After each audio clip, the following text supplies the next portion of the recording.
Germany, which recently announced a budget plan committing to a debt issuance cap of 39 billion euros in adherence to its constitutional debt brake pegged at 0.35% of the GDP. Despite currently allocating 1.4% of its GDP to military spending, German Defense Minister Boris Pistorius has proposed an ambitious increase to 3.5% of the GDP.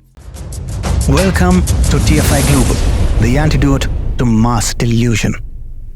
In recent developments, the unfolding situation in Ukraine, particularly the breach of defensive positions in Avdiivka, combined with the statement by presidential hopeful Donald Trump regarding its stance on defending Europe against Russian aggression, has sparked a notable increase in calls for heightened military spending across the continent.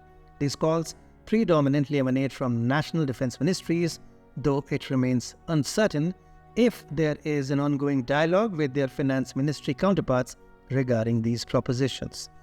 Europe finds itself in a challenging economic predicament, exacerbated by substantial expenditures on pandemic-related lockdowns and energy subsidies, leaving the average European nation in a tight fiscal spot.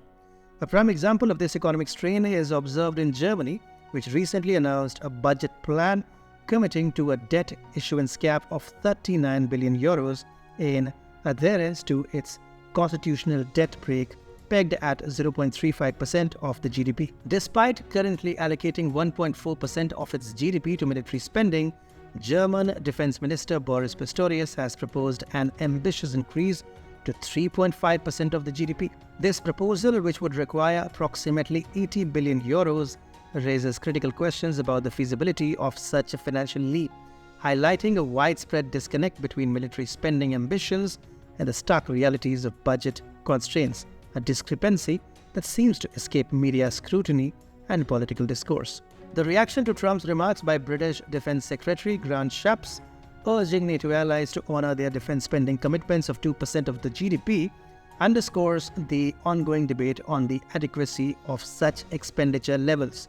Despite Britain exceeding this threshold with a 2.2% GDP allocation to its military in 2022, concerns persist regarding the state of its armed forces, which is frankly very bad.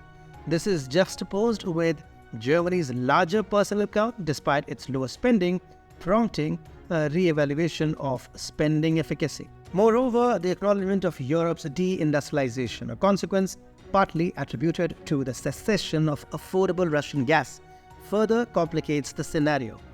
This industrial downturn raises significant doubts about Europe's capacity to bolster its military capabilities amidst escalating energy costs and factory shutdowns, particularly when European military production was already considered underwhelmingly low before the energy crisis. The economic landscape across Europe is equally troubling, with nations grappling with stagnation and recurring bouts of technical recessions, as recently exemplified by Britain.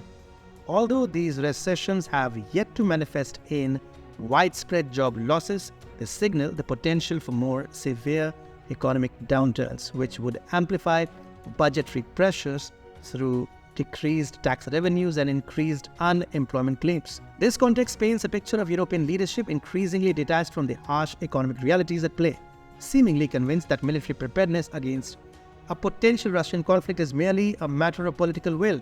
However, the tangible limitations, whether budgetary or industrial, stands as formidable barriers to these ambitions. The proverb, "If wishes were horses, then beggars would ride," aptly captures the predicament facing European defense ministries, suggesting a future where aspirations may be significantly tempered by fiscal and practical constraints.